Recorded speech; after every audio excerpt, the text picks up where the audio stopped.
últimos anos, houve um grande avanço nos aparatos tecnológicos do cuidado com os recém-nascidos, principalmente com os recém-nascidos de alto risco, através das unidades de terapia intensiva neonatal. Avaliar os resultados dessas novas tecnologias e dos serviços dos cuidados neonatais é importante para definir novos investimentos, para definir a necessidade de capacitação dos profissionais de saúde, visando melhorias aos neonatos e suas famílias.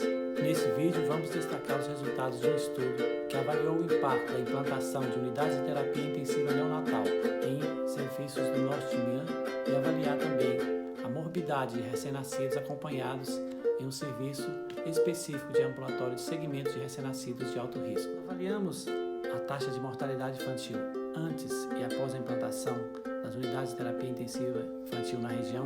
Observamos que a taxa passou de 16,6 para 8,8 por cada 1.000 nascidos vivos, isso para todo o período.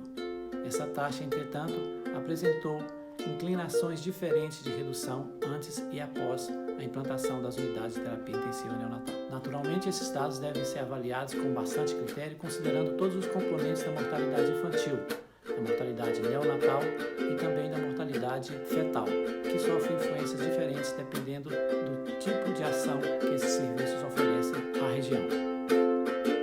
Em relação à morbidade para os recém-nascidos acompanhados no ambulatório de segmento de alto risco, registrou-se para 282 recém-nascidos que foram acompanhados ao longo do primeiro ano de vida a prevalência de 20% de recém-nascidos de extremo baixo peso, ou seja, que tinham menos de 1.000 gramas. Além disso, cerca de 40% dos recém-nascidos tinham peso de nascimento entre 1.000 e 1.500 gramas. Cerca de 71% das crianças tinham registro de nascimento de idade gestacional inferior a 32 semanas e 67% delas nasceram por parto via cesárea. O acompanhamento das intercorrências dessas crianças durante o período neonatal mostrou que elas sofreram muitas intercorrências. A principal delas foi a sepse neonatal, registrada para um percentual que chega a 60% das crianças.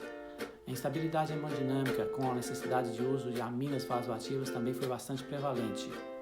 Além disso, a anemia com necessidade de hemotransfusão também foi um evento bastante comum entre essas crianças. Os distúrbios respiratórios foram, todavia, os mais prevalentes, com registro de que quase 50% dessas crianças necessitaram de oxigênio terapia suplementar por mais de 15 dias. Ao longo do primeiro ano de segmento dessas crianças, as principais intercorrências observadas foram atraso do desenvolvimento infantil, afecções respiratórias de vias superiores e inferiores, alterações neurológicas e as afecções respiratórias crônicas, principalmente a sibilância recorrente. Outros estudos mostraram que é comum o atraso de desenvolvimento infantil entre crianças prematuras. Para a população de recém-nascidos acompanhados nesse estudo, a prevalência de atraso do desenvolvimento neuropsicomotor no primeiro ano de vida foi de 35,5%, uma prevalência bastante elevada. É importante então conhecer quais fatores associados, e a pesquisa realizada mostrou que os principais fatores associados a esse atraso de desenvolvimento foram o peso de nascimento abaixo de 1.500 gramas e o registro de nascimento com necessidade de manobras de reanimação.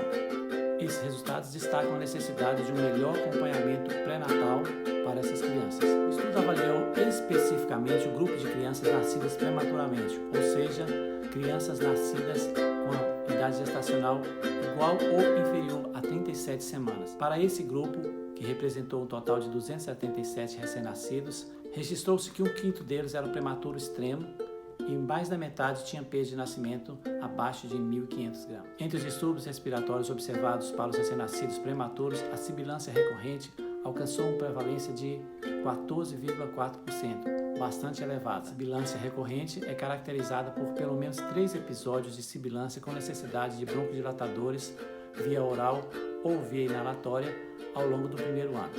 O estudo das variáveis associadas à sibilância recorrente no primeiro ano de vida mostrou que o uso prolongado de oxigênio terapia e a ventilação mecânica foram os fatores que mais influenciaram para que esse desfecho acontecesse. Esses resultados destacam a necessidade de um uso parcimonioso do oxigênio e também de cuidados em relação à ventilação mecânica utilizada para essas crianças, especialmente para aquelas com baixo peso extremo de nascimento. Em síntese, esse estudo possibilitou conhecer a realidade da mortalidade infantil antes e após a implantação de unidades de terapia intensiva neonatal na região e também possibilitou conhecer a morbidade de crianças egressas de unidades de terapia intensiva neonatal que são acompanhadas em um serviço de alto risco.